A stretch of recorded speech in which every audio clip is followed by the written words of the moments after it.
What's up? What's up? What's up? Welcome to the All Around. I'm your gracious host, Dr. Anthony. Please tune in on Mondays at 6 p.m. for your entertainment purposes. We will hit current topics, old topics, and everything else in between. Be there or be square. Deuces, my loves.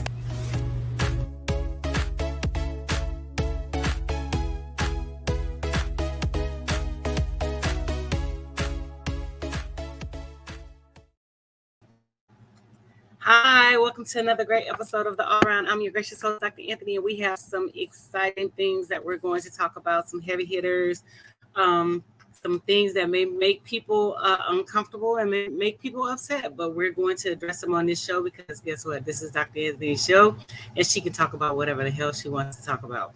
So Ida will not join us today. She'll be back. She will be back with us on next week. So it'll just be producer Mark Lee and myself. And so, Mark, go ahead and come on out so we can get the ball rolling. Let's do it.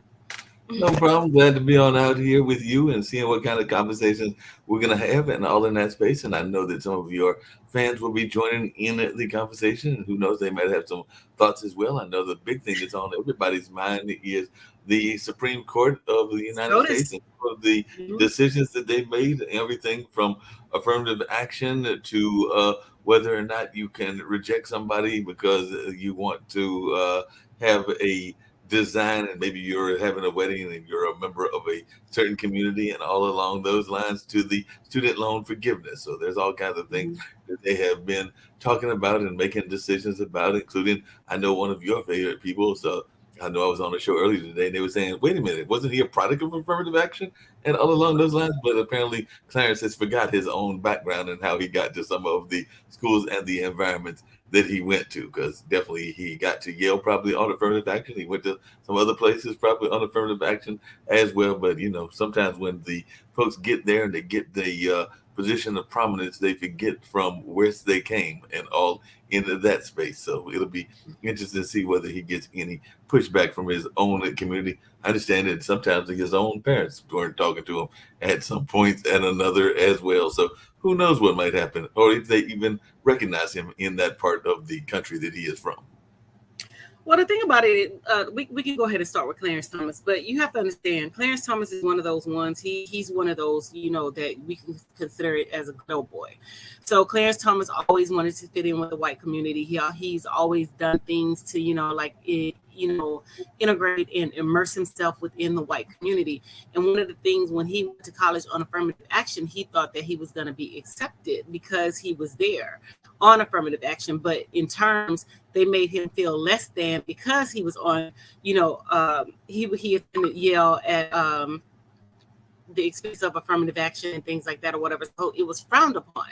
And so he is frowned upon with affirmative action. And so it is really no, you know, he has no allegiance to any of the things that is supported when it comes to, you know, Black Americans, especially affirmative action, because he did not like it. He hated every minute of it. He hated every second of it because his white counterparts did not accept him, and they did not, in with him being on affirmative action, they did not give him the things that, you know, his counterparts received. But he took it in a sense of, you know, derogatory manner instead of in a sense of, hey, this is how I'm getting to college and this is how I'm supporting myself and this is how I'm going to do what I need to do. Because originally he was supposed to be a priest, and apparently he got into it with, you know, the church, and things just didn't work out. And so he went to law school instead, not taken away from his intellectual ability because he is a smart man, but he just used his intellectual ability in the wrong way. And so with that being said, he was one of the 6 Republicans who voted down SCOTUS, which is referred to as the Supreme Court, who voted down the affirmative action law and overturned it. So what people fail to realize is, you know, we have Black people out here, you know, hooping and yelling and ha-ha, and he ha-ha, and okay, affirmative action is over. We're going to be okay. We're fine because we can function in any capacity because we were given nothing and we had to make something out of nothing every time. So we're going to be okay. Now you have white folks out here talking about black people wasn't smart enough. That's why they had to input, affirmative action. It's never the idea or the notion that we're not smart enough. We are smart enough. We are capable. The problem is y'all don't like our smartness. Y'all don't like our capabilities. And so you put measures in place to keep us isolated and to keep us out of those entities. And that's why affirmative actions was put into place.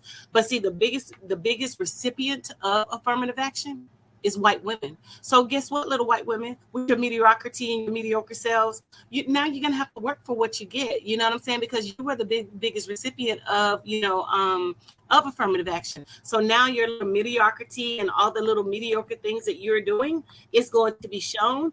And you're not going to be accepted based off of that. But you had a place to stand and a leg to stand on because of affirmative action. I don't know if you remember this, Mark, but several years ago, there was this young white woman who was turned away from, I want to say UT Arlington, University of Texas, Arlington. It was one of those. She was turned away. And so she blamed Black Americans and she blamed Asian Americans as the reason why she was turned away. That wasn't the reason why you were turned away. You were just turned away, but she felt that affirmative action had played some role in her not getting into the first college of her choice. And so she felt that, it was because of Black, Asians, and Hispanics that she was not accepted and they filled those slots. No, affirmative actions was to put us in those places because you people always wanted to keep us out. That's why affirmative action was put into place. So she ended up going to LSU. She graduated from LSU with a 4.0, but I stopped following her after that point. But this is what sparked the whole affirmative action and race-based with, colleges and students being allowed in on the race. If she had any problem, it should have been with the Asian community because the Asians are the ones who are leading in getting into Harvard, Yale, Princeton, and, all of those Ivy League colleges and things like that or whatever. So, I mean, when people say affirmative action, Black folks are riding the coattail. Well, no, we never rode the coattail. You know what I'm saying? Affirmative actions was there so that we had a seat at the table and we could prove that we had the ability and we were able to function among others. The problem was they had a problem with us. And like I said, all the little white people that's running around here want to, rock a Black culture, want to rock the hairstyles, want to do the rap, want to, have the women with the tiny waists with the big asses and, all that stuff. They always want to be Black until it's time to be Black or whatever, because when the Black community, need folks to stand up and speak out, where are they? You hear crickets. So mainly the people that you hear speaking out against, the injustices that that's happening against the Black community and the Black race and Black men are Black women. So when I see a Black man saying some ignorant things about, we didn't need affirmative action or we didn't need this and Black women, this is that, another. You can just take several seats and you can just kick rocks and you can just go somewhere. My dad asked me to stop cursing, so I'm trying to stop cursing. So I made him a promise. You're trying to be diplomatic and better because your dad trying to be diplomatic and better because my dad asked me to stop. He said he watches me, so I'm trying to be better about my word choice and how I deliver my messages and things like that or whatever. So that's why you haven't heard the profanity come out.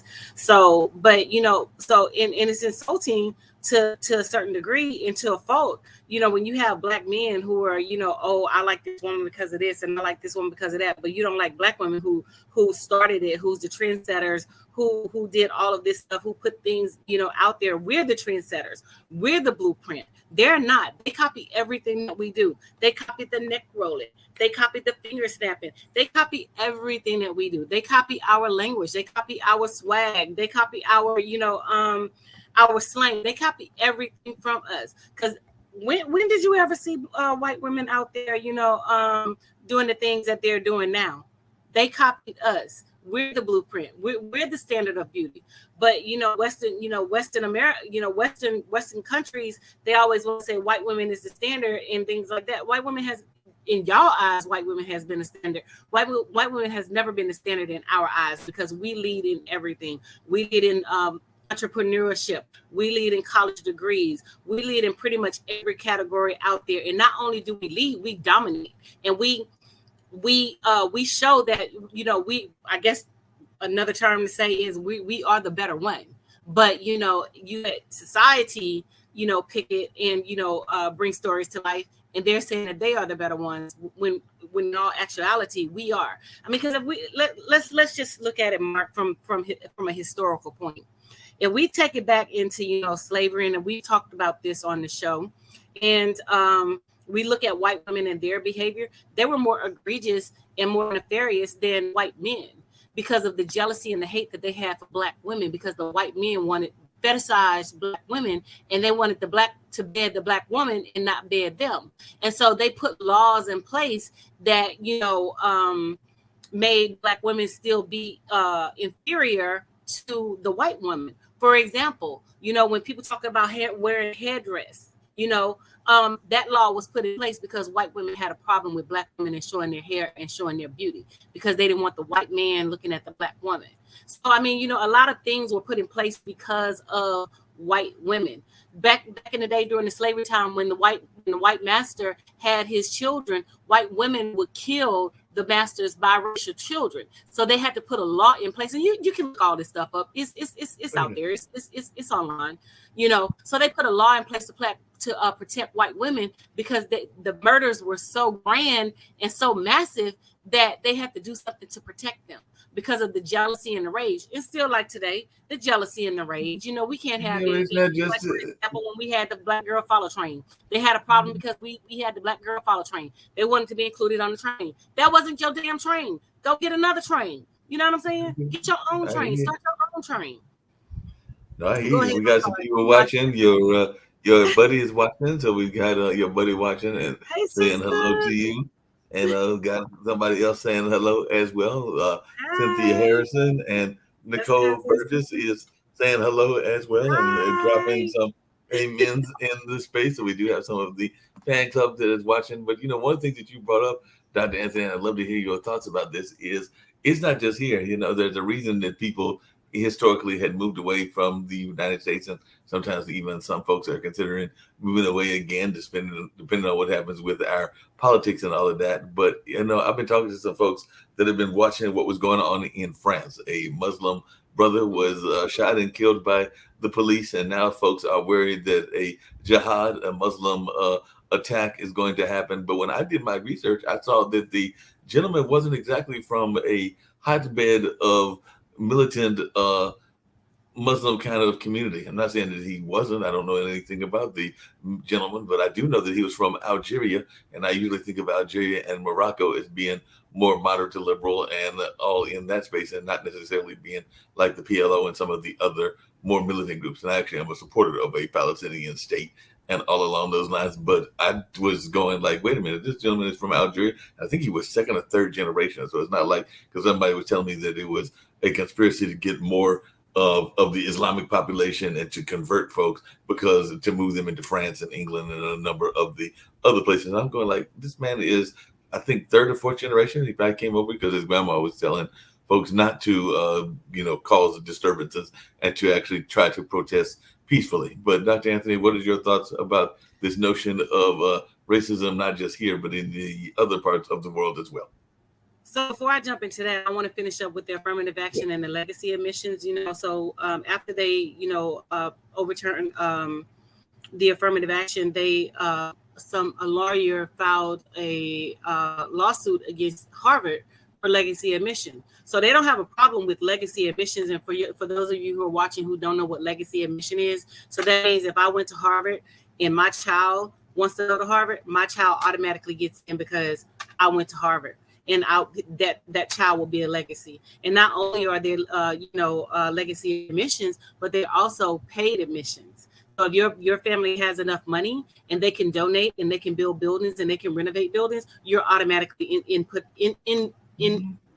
automatically allowed to be admitted into Harvard. So so they had a problem with Black people being centered at affirmative action, and Asians and Latinos and things, but I'm not speaking for the Asian community. I'm not speaking for the Latino community. I'm strictly speaking for the Black community.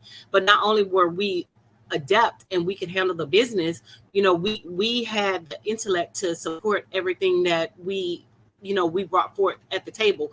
to enter Harvard. But a lot of these people who are at Harvard, who are legacies, they're not even smart enough to even compete and hang in the same, classes in the same pool as a Black person who is legitimately there based off of their intellect. So, I mean, if you want to get rid of affirmative action, you need to get rid of legacy admissions as well. But guess what? They're not going to get rid of legacy admissions because, good old Master son is going to go and he's going to attend Harvard because that's what Master attended. So he wants his son to become a legacy, and so he's gonna get that Harvard degree so he can have that Harvard behind his name. So let's just call a spade, and let's just call BS when we see it, because that's exactly what it is, BS. But like I said, the major recipient of the affirmative action was white women. So now white women, what are you going to do? Because guess what? Black women are not going to step up and fight this battle because, Mark, every time they get their panties in a bunch, they always want Black women to step up and, run the road, run the seed, and, fight their battles. Guess what? I'm not. And I don't. And even when they had the little feminist thing, they're running around the pink hats. I don't support that because you're the same white women who put Trump in office. You're the same white women who wanted Brett Kavanaugh in office, although that they were sex offenders and they molested women and things like that. Y'all the same white women that voted the Virginia governor in office who supported everything that white supremacy stand for. So guess what? When your husband's at home whooping your asses, excuse my language, Dad, whipping your asses and things like that, guess what? We're going to stand back and we're going to let you. We're going to let them. So we're going to watch. We're going to have a seat at the table. All right. Now, transitioning over to what you were saying, Mark. I don't think it's going to be an issue with, like the Muslim community retaliating and things like that or whatever, because you have to understand that these are the scare tactics that they use in order to justify force behind the police and force behind, what they're doing. So they're now trying to put out a narrative. The Muslims are going to attack. These people are going to attack. These people are going to attack. Ain't nobody attacking y'all. That's what you believe, because that's what y'all would do. And a lot of people were saying that, the police over there is now adapting the way that the police over here in America is doing, people and treating people and things like that. Well, it has already, it's always been there. And the issue is you people fail to realize and you people fail to acknowledge, because when we said it as the Black community, oh, what did they say? Most of them when they come over here to the country, oh, that ain't got nothing to do with us. So guess what? That over there, France, that ain't got nothing to do with us.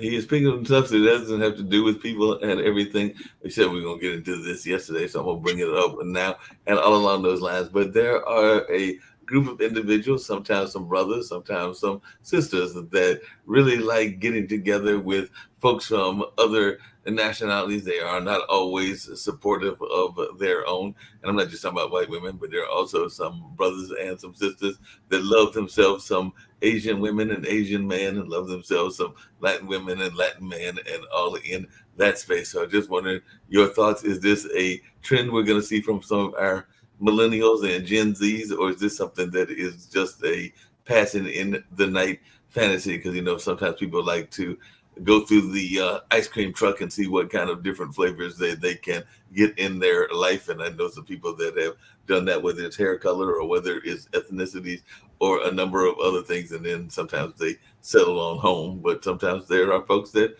like that environment. We're talking about Clarence Thomas. He married himself a white woman, but I do know that there's some folks that are out there loving themselves some Asian folks. They think that Asian women are more submissive. They think that they will not give as much talk back, and sometimes they think that they are more exotic for whatever reasons and whatever exotic means to them and everything. But what are your thoughts about this notion of this trend of more and more interracial relations and folks that are loving the exotic nature of the Asians? And I would even throw some of the African nations in that as well. But what are your thoughts of folks that are? Well, I mean, I'm gonna start with the latter first. We're gonna start with the African nations. Yeah. So a lot of the African nations are being infiltrated by the Asian population and things like that or whatever. And so it was a calculated infiltration in order to get the men married so that they could become African citizens and so that they can, pretty much kind of take over and, get into their government, get into, different things and stuff.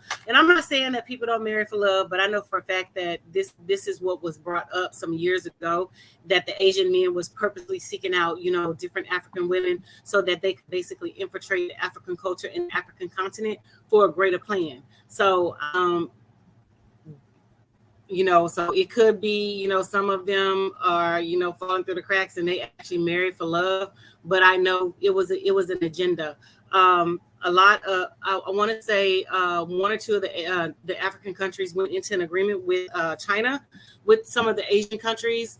And they got these massive loans that these people know that they can't pay back. So they're, and in terms, they get to own the ports and manage the ports, the police, the stations, the roadways. And, it was an astronomical deal that shouldn't have gone through. But that was that. As far as, everybody else, Black women, we honestly don't care, because if it's going to be a Black man for us, it's a Black man for us. And if the other ones want, women of other nationalities, guess what? They can go out and have them. But the problem that we have as Black women, and when I say I speak for the nation in the denomination of Black women, we just don't care if you date outside of your race. Leave us out of it. You don't have to, use us as an scapegoat to say that this is why I'm dating outside of my race. If you want an interracial woman, if you want an Asian woman, you want a Latina, you want any other woman other than a Black woman, just go do it because that's your preference. But don't be like, oh, Black women are loud, Black women are this. Hell, we already know we loud. We came into the world loud. Our voices got to be heard. We already know that. I'm loud. Most Black women are loud. You know what I'm saying? So our voices must be heard. But at the end of the day, when you over there fetishizing about your little Asian woman, your little Latina, your white woman and things like that, who's out in the street marching and protesting and protecting your asses? Black women. It's always Black women that's out in the streets. So that's why when we talked about the young man who was killed by his white girlfriend and the family wanted the Black women and the Black community to step up, and we was like, get somebody else to do it. We wasn't supporting him because brother man said that a Black woman couldn't do nothing for him. So even in death, brother, we're not doing nothing for you. We're honoring your wish. We're not doing absolutely nothing for you. So, my thing is, be careful what you say because, sometimes your words going to come back and haunt you and bite you, nip you in the butt, So be careful about what you say and when you say it and whom you're saying it to, because you never know. Speaking of being... come back to this nation of Black women, so that's the only issue that we have with men, Black men, is when they try to blame Black women as to the reason why they're dating outside their race. We don't give two rats asses if you date outside your race. We could care less. 9 times out of 10, guess what? You're probably the bottom of the barrel anyway, and we wouldn't even want you. So guess what? White women, Asian women, Latina women, y'all getting the men that we don't want. Okay, so y'all getting the scrubs, honey. You said that they're getting the folks at the bottom of your shoe and everything. But I got another question for you that actually involves your city, your favorite city, and all in that space. But it is in the news today. We actually didn't talk about it on the news story because I just actually saw this news story. But it is an interesting notion, and I want to hear your thoughts about it because there are a number of museums around the country that are African American oriented. I work at one, the Hayti Center. I'm not there today because it's the holidays, the 4th of July, and all in that space. So they did take a few days off. There's one, of course, the famous one up there in DC, and there are several around the country. But there is a New Orleans Museum of Art that apparently is facing some sharp criticism because it is definitely seen as an African American beacon of opportunity and a beacon of activity, and they hired a white woman as their African art curator and all in that space. So I'm thinking it might be a right-run organization, but they are hiring a white woman to be the curator for African art rather than hiring a African American. And the museum announced Thursday the hiring of Amanda Maples. And of course, the websites, Facebook and Instagram, are expressing some serious disappointment because they're like, hey, there are enough candidates that are in that society that could actually run this particular agency and show some of the art in a historical light and in a positive light. And I'm not saying that Miss Maple won't, but there are a number of folks Oh, that she are won't. frustrated and were She's gonna wondering whitewash why it. she got the job, because it's definitely, she apparently even used to work in North Carolina. It's curated the global African art. So it's not her first time running one of these programs, but she's coming down yours way, even though she used to be here and Well, everything. I'm gonna just say this. We don't have to support it. At the end of the day, they're gonna put who they want in there. We don't have to spend our money there. We don't have to, like entertain it or anything like that. So we have to learn not to support things that we don't agree with. And if that's something that they don't agree with, which I don't agree with it, I think it should be a black man or a black woman or someone of black African Creole heritage to disseminate the information. But again, they'll put a unqualified white woman in a position to, give them the opportunity, but they won't put a qualified black in the position to give them the experience and the opportunity. So I just say, like, don't support it. Don't attend. And if it's a paid museum, definitely don't spend no money there. So we have to send a strong message. Like I tell people all the time, you have to follow the money. And when you're spending your money, and we as a black community and the delegation of the black community, and we spend like $1.5 trillion per year on things, entertainment, we have to send a strong message. So when we start tapping into them pockets, then they'll start, responding and being more responsive to what we got going on. No, I agree. And this article also brings up a term that was brought up on one of our news shows, and the gentleman one white gentleman, another one that was from Asian American kind of Asian background. He's not Asian American, but Asian kind of background, since he has some Fijian and other things in his family line. They were thinking that this term did not exist, but in this article about that museum in New Orleans, they mentioned microaggressions, and they mentioned racist incidents way back in the George Floyd incident, because they actually had a Instagram account that was called Mhm. Dismantle Noma, which is the museum that I'm talking about. And at that time, they got some pushback because of the microaggressions and racist incidents that took place there that were reported by staff members. And then they said we can do better and we will. And we were able to rehire, and this was before they hired this particular lady.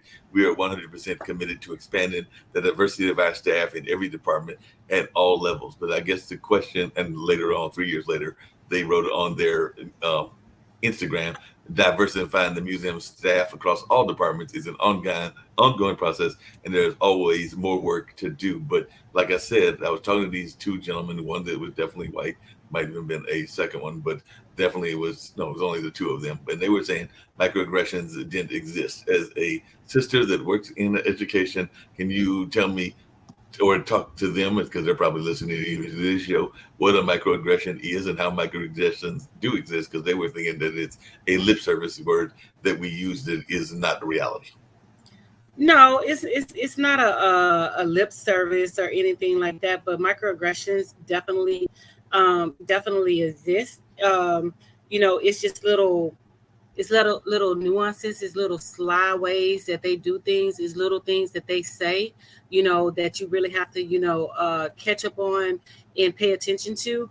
That they bring out subtle racism. That's what I call it. Subtle racism is not really it is overt, but it's not as overt as a true redneck racist. But they do it in a subtle way in order to get their things done. And so anytime you're dealing with white women, you're going to have to deal with microaggressions, because that's what they do.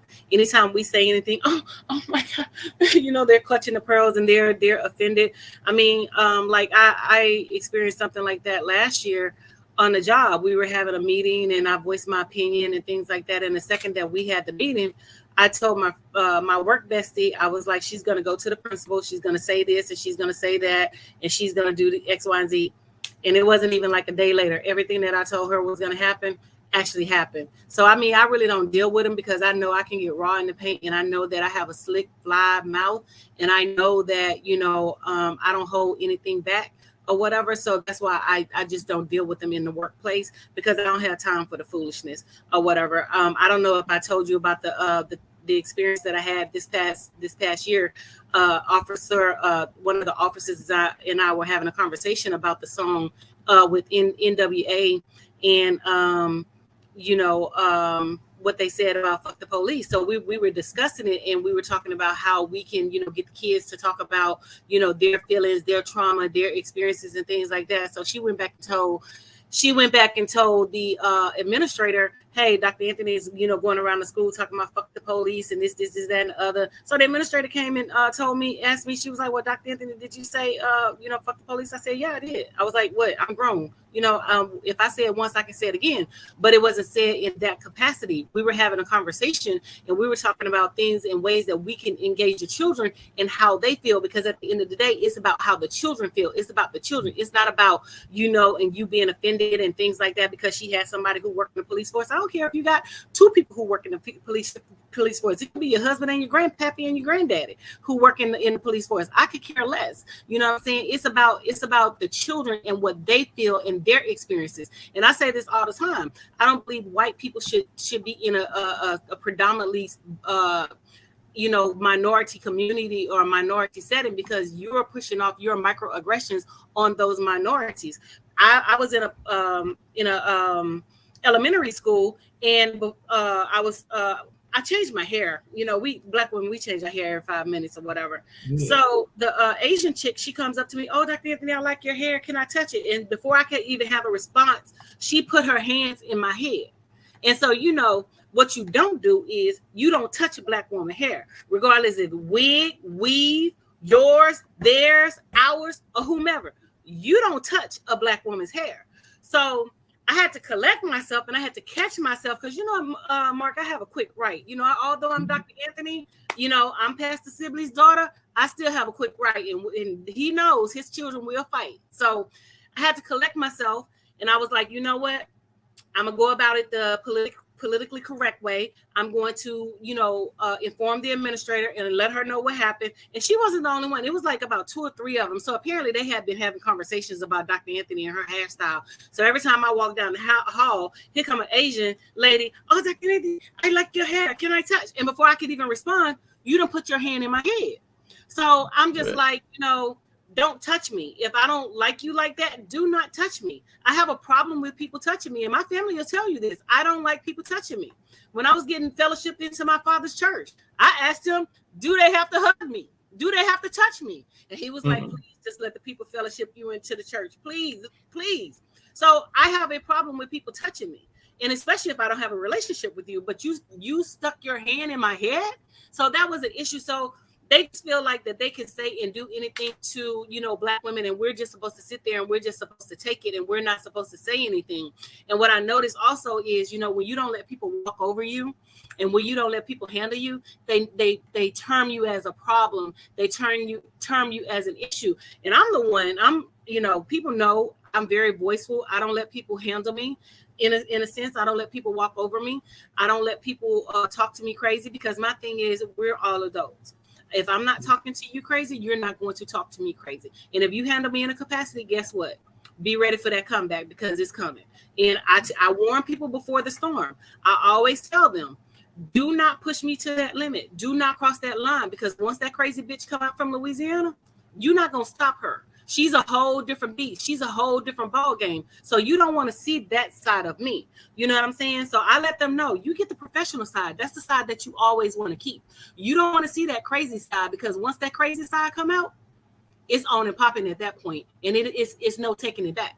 So I tell people all the time, that's why I stick to myself when I'm at the workplace. I stay in my room all day. I go out to use the restroom. If I'm needed downstairs, I go out and, take care of what I have to take care of. I engage with the children. I really don't engage with the adults, because the adults would make me put my hands on them. But, with the white women, it's always those little subtle remarks and things like that or whatever. I remember once we were taking up money for the administrator, right? So this white woman made the comment, oh, I'm not giving that bitch anything. You know what I'm saying? So I just looked at her. Okay, so you feel that free to say that about my administrator who happens to be a black woman. You would say something similar about me when I'm not in your presence. So I'm just like, okay, well, let me just keep my distance because I already know if you say anything out of the way that I don't like, 9 times out of 10, either you're going to get a tongue lashing or you're going to catch this right. So whichever one happened first. So I just tell people all the time, leave me alone, leave me out of it, because if you don't want me to say anything, don't engage me. Just don't just leave me out.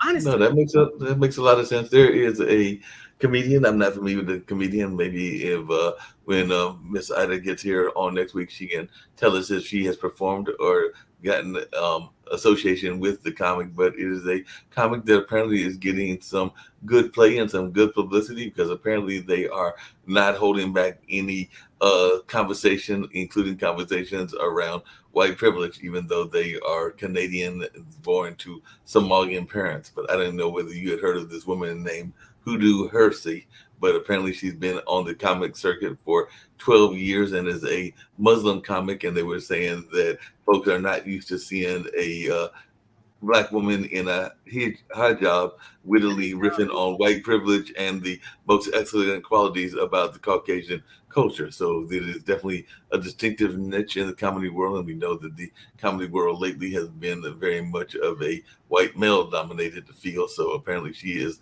making some noise by telling her reality and definitely standing for her reality as well. So I was wondering if you had heard of this woman and if you've seen any of her bits, and maybe we'll get her to be a special guest one of these times on this show. No, probably not. My thing is, Mark, with that, like I said all the time, everybody wants to be black until it's time to be black. And what I have an issue with, with other cultures coming into this country is, they want to look down upon us as, blacks and things like that or whatever. So I don't really support people like that. Because my thing is, without our struggle and without everything that we have gone through and without everything that we are going through, you wouldn't be able to stand freely and say what the hell you want to say. So I have never heard of her. I probably would never look her up and things like that or whatever. And I probably would never support her because my thing is like you want to align with the black community and you want to align with black people to, support what you got going on. But when we're out there, when we're being gunned down in the street, or what you say, oh, y'all should have listened to the police. Oh, y'all should have done this. Y'all should have done that. You know what I'm saying? And it has nothing about listening to the police. We can be in our car. The young black man was in his car asleep. They shot him in the car asleep. We can abide by the law, and they're still shooting us down in the street. So my thing is, whatever you got going on, keep it pushing. Keep what you got going on, because I probably won't listen to you, and I probably won't support you. Period. No, but what if they are, like I said, she's of Somalian descent, so apparently she is but black. Like I said, Mark, yeah, most of the Africans, most of the black people that are coming into the country are of some type of African descent. But you played a video of this African, well, was she Jamaican, African, or whatever? And they're clearly they say that our struggles, they have nothing to do with our struggles. So when something happens and they want our support, we can't support you. Because clearly our struggles has nothing to do with you, So, but they fail to realize that our struggles from our ancestors that predates us is the reason why they're able to come into this country and work and get jobs, and they're able to voice their opinions. Because without us going through those struggles, without, George Floyd being a martyr and, things like that, without Dr. Martin Luther King being a martyr, you wouldn't even have the capacity and the platform to stand on the ground that you're standing on without the predecessors who were there, who predated you. So that's my issue with that. They want to come into the country and say that they can't relate to the black experience. Oh, but when reality sets in, and then they are brought back to the realization that, oh, just because I came from Africa, I'm still black. You know what I'm saying? And I get the black experience. Now I want to align with the black community. Nah, kick rocks. We ain't aligning. Well, the flip side of that is that I've seen some brothers and sisters that say that when they have gone to Africa, they have felt treated more like kings and queens than they are actually here. That they get a lot of respect and a lot of dignity in those other countries. That may be true. That may be true because I've never visited Africa, so it's on the bucket list, but it's like down on the bucket list. I got some other places that I got to go before, I visit Africa and things like that. And I'm not saying all. I'm just saying the majority. You know, the majority of them, some Africans, they get on YouTube, they get on TikTok, and they make videos and they say that, you know, they support Black Americans and they want us to, you know, form an allegiance. But you have the other ones who are saying that, you know, that our struggle has nothing to do with them. I mean, I had to put some parents in their place. I've taught a lot of, you know, African children directly from Africa, first generations American over here. And, you know, they're quick to tell me, oh, you know, my child is not Black, you know, and I'm just like, how your child not Black? Your skin color say Black. Your skin color doesn't say African. It says Black. When we go out into society, when they look at me, when they look at you, it says Black. So they're not listening for your speech. They're looking at your skin color. So either you can align with us or you can be against us. And if you're against us, when something happens to you, we're not going to support you. And we made that clear with the African brother who said that Black women could not do anything for him when he was killed by his white girlfriend. Yeah, I remember that and everything. We got a couple people that have been speaking that, and I got to get their words in, and also some shout outs as well with your good friend Barry. We're talking about Bo Derek, and I do remember Bo Derek saying that Bo Derek started a lot of that drama with the whites acting Black and gone way too far since. And there are a number of times that you will go down the street. He didn't say this, but I will make this observation, and you will hear some folks bopping to some serious rap, or even some serious gangster rap, and you are expecting to turn and see some brothers from the hood here in Durham or some other folks, and it's little Miss Muffet from the white community or some Joe Blow from the suburbs that is in there just enjoying themselves. Some of our rap legends as well as some of our other legends, because definitely there can be some appropriation of our music that goes on as well. So just that quick definitely appropriation. And then we got Nicole Burgess that was giving you some love, and Stevie O was saying hello, Dr. Anthony. And let me get to the chat, because you had a whole lot of folks that were giving loves or likes, but we have Missy Moss and Wallace Johnson. They gave you love. Sure, y'all go out and support her business on Etsy. She has a store. We're gonna get her to be on the show one of these days, whenever our schedules can align, so she can talk about what she does and so we can support her business. So yes, make sure you support her store. I post every time she make a post, I share. So make sure you guys check her out. So Missy Moss and Wallace Johnson. Apparently Missy Moss has got that store. We're going to learn more about that later on. Mm-hmm. And we've also got Cynthia Harrison giving us a like, and Dr. Shavonda Davis gave love. Hi, Dr. Shavonda. That's my sweetheart. I love her so much. And Mark Lewis also gave some likes. Hi, Mark. Well. We got to get you on the show to talk about your book. Oh, what's his book about? He wrote a children's book. So we'll let him discuss his children's book when we interview him and talk about it on the show. I don't want to give anything away, so we'll talk about that, you know, when he comes on the show. But you know, like I said, you know, white people and other people of different cultures, they always want to be Black until it's time to be Black. So you know, one of the things that I saw with Don Lemon was this Indian man. He was a Sikh, one of them or whatever, from the Indian nation. So he was trying to school Don Lemon on how to be Black in America. And I'm just like, the audacity of you trying to tell a Black man about Black history and, you know, the things that we have endured since Reconstruction on how to be Black in America. And so that's my thing. You know, I hate when other races of people try to tell Black women and Black men how to feel and how to think when we're subjected to the racism and, you know, the microaggressions that we're experiencing and things like that. That is one of my pet peeves, and that makes my blood boil, is when they do things like that. And on the show, on the clip, he actually was trying to tell Don Lemon that, you know, Black people wasn't suffering from the way that Don was saying. And Don was like, how are you going to tell me about the Black experience? I am a Black man. Oh, no, you're incorrect. You're incorrect. And I'm just like, the audacity for him to, you know, come on national TV and try to tell Black people about their Black experience. So that's why I always say, when the federal government gets involved, my Black tax dollars need to stay right here. My Black tax dollars don't need to go over to Ukraine and fight a war. My Black tax dollars need to pay off those student loans for those young children who need those student loans paid off. That's where my Black dollars need to go. They don't need to go across the nation and things like that. And so, because we didn't even address the student loans, but let's go ahead and bring it into the plate right now. Well, we definitely want to get to the student loans, but before we get to the student loans, just really quickly on Don Lemon, it seems like some people are giving Don Lemon a hard time because he is over there vacation in the Hamptons, and apparently he is vacationing with a gentleman there in the Hamptons. So folks are trying to make all kinds of accusations and all kinds of thoughts and all of this space. He's married. That's his husband. He can vacation with his spouse, right? I didn't think it was. I didn't think it was against the rules of a vacation with your spouse. I'm not gonna go on vacation with mine, So I'm just saying, like, people. And that's another thing that irritates me. People want to tell you how you should live and how you should spend your money. When I'm over here buying my clothes and I'm out here grinding and making these dollars, you're not over here grinding and making these dollars with me. So you don't get the right, and you don't have the right to tell me how to spend my money.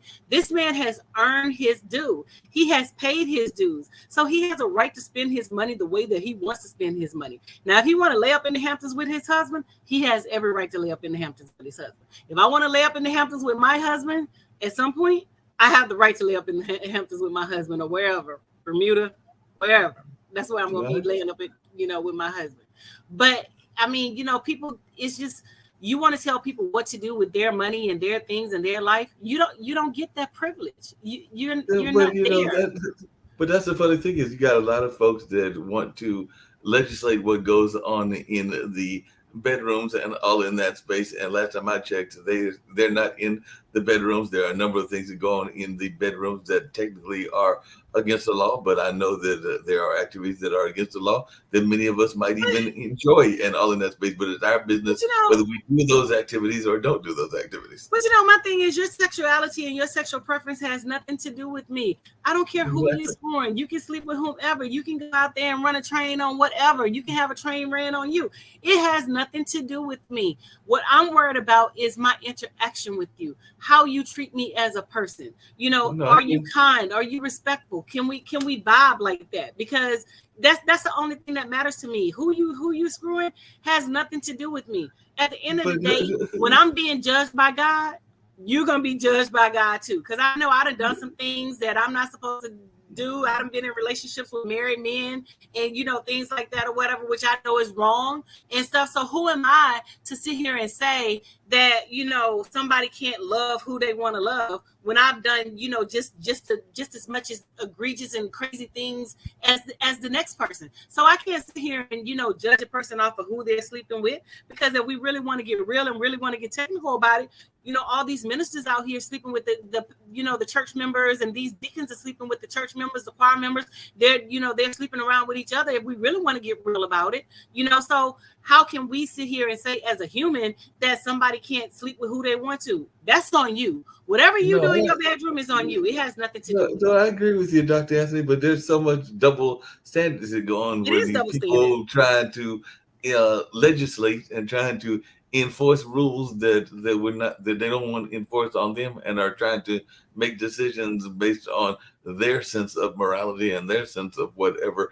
And at the end of the day, we're not the ones that make those final decisions. For those that are supporters of the God notion and the higher power, that's who makes the final decision in that sense. And if there isn't one of those, for those that don't believe in that, then the final decision will be the end of your existence, if that's the sense of the beliefs that you want to have. I personally want to think that we go on to right, but I mean, again, if we're going to bring God into it, let's talk about God. Let's talk about how the white people use the Bible to manipulate the enslaved people. Let's talk about how they use the Bible to justify their behaviors. Let's talk about how they use the Bible to do all these things that they're doing. If we want to really bring God into in the Bible into it, because they're changing the word of God to appease what they want.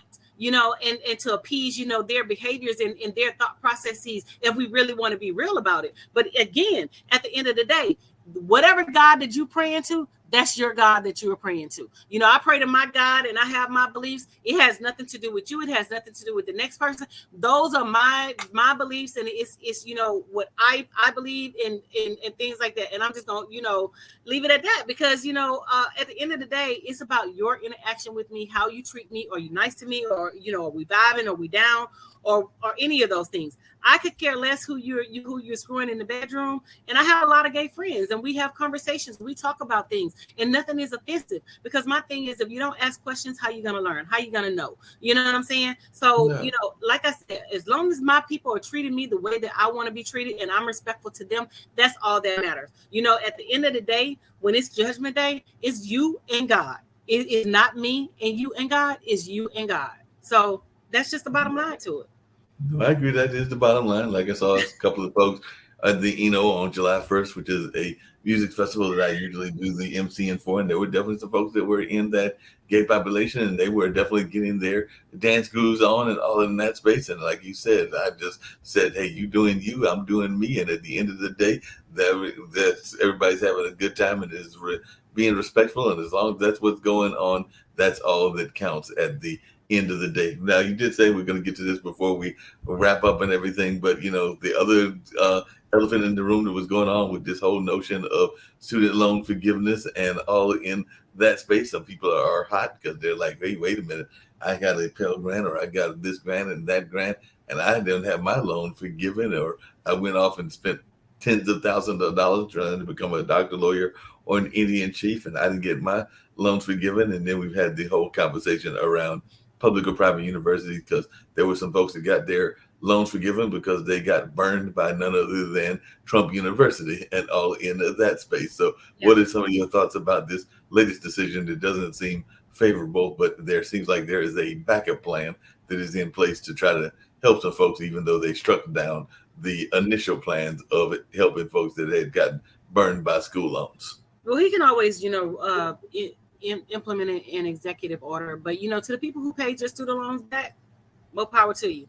You know, but it's people out here that, you know, were sold a dream, and they didn't have they don't have that dream. So those people should have their student loans dismissed. I mean, you know, I'm in the process of getting mine dismissed, because I told them when I got the student loans that I wasn't paying them back, because you know, I'm Black in America. Y'all owe me reparations, so go ahead and run me my money.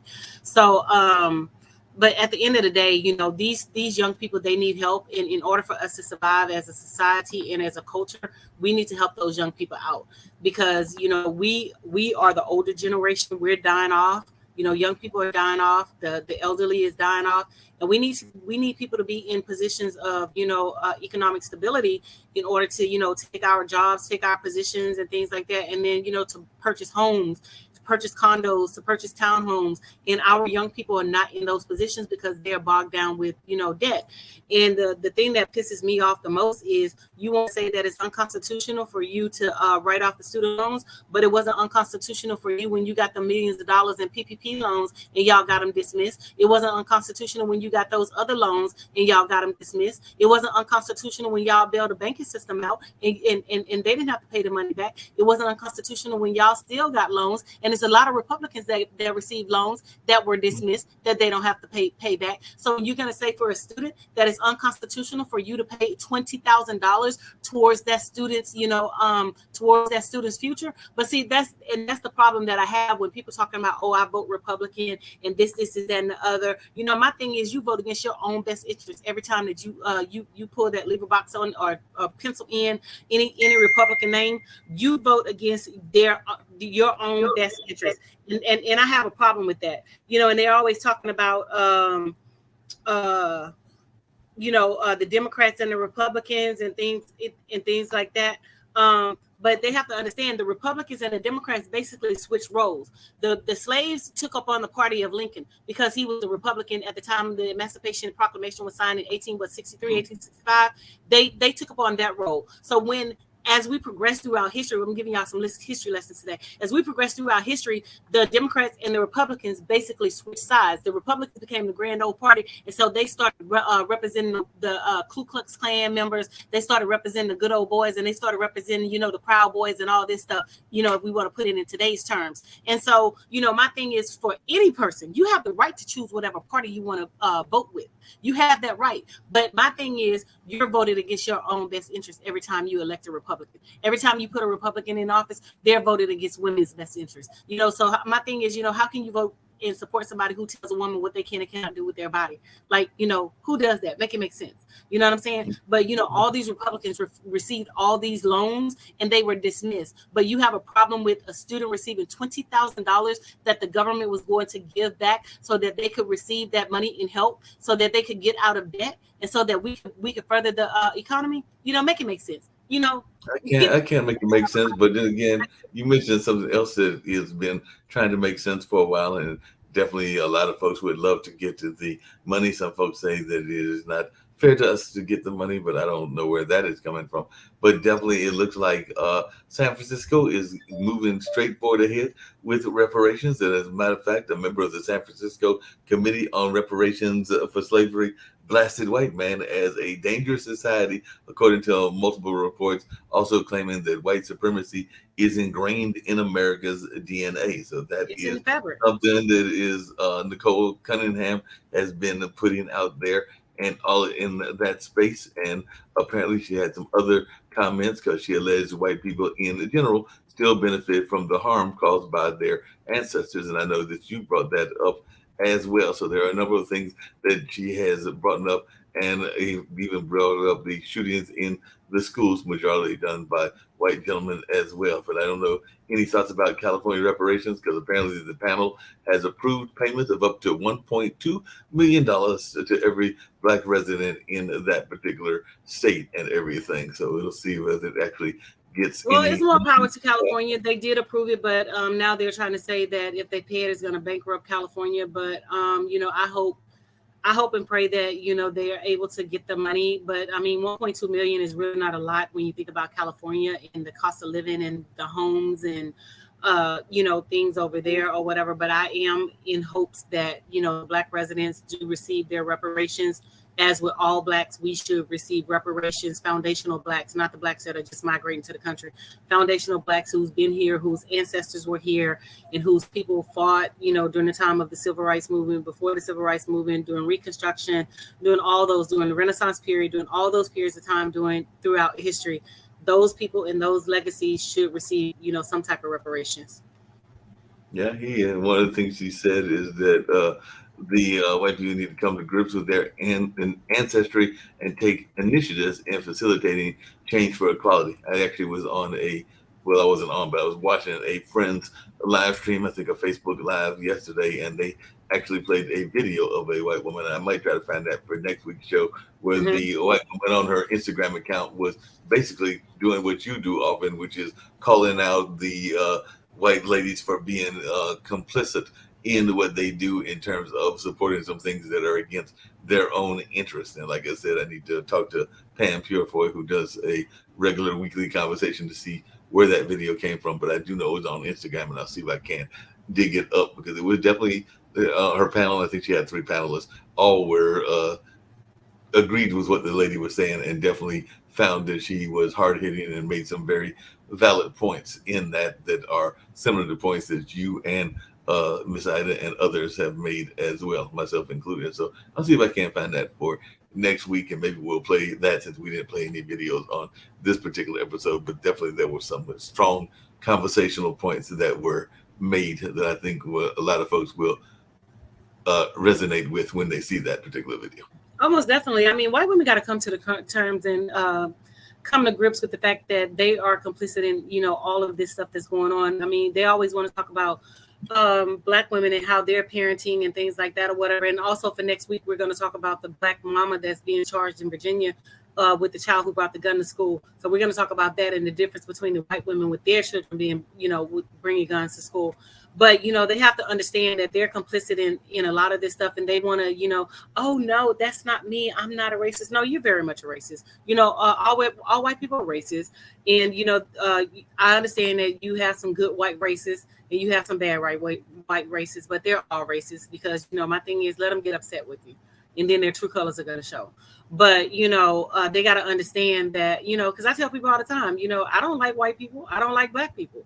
I don't like Asians. I don't like Latinos. I don't like a lot of people. And it's because of my interaction with the person.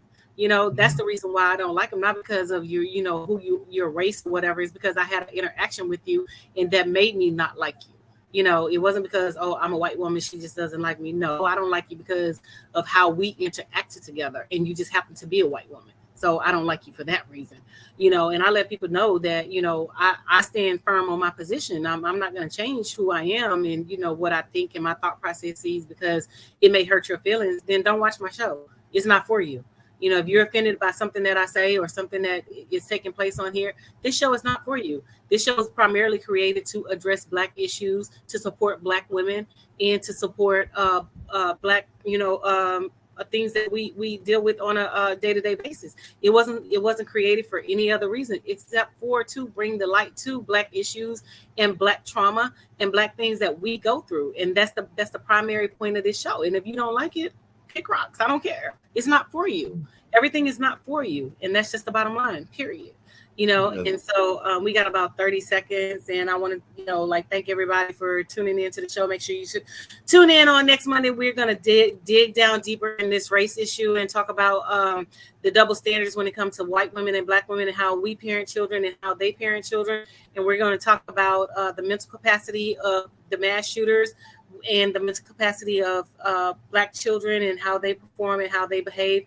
We're going to talk about their aggressions when we spank our children that they become aggressive and they become violent. But, white women don't spank theirs and they become mass shooters. So, we're gonna do a comparative analysis and see where who holds the most BS and who holds the most craziness when it comes to their theories and notions. So I want to make sure you guys click like and share. And the clock on the wall says that's all. And Mark and I will be back next week, and Ida will definitely join us. And we may have a guest. Who knows? But thank you for tuning in. And deuces. Bye. Deuces, and we're out of here.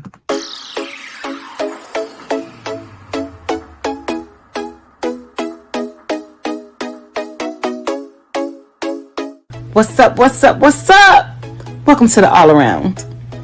I'm your gracious host, Dr. Anthony. Please tune in on Mondays at 6 p.m. for your entertainment purposes. We will hit current topics, old topics, and everything else in between. Be there or be square. Deuces, my loves.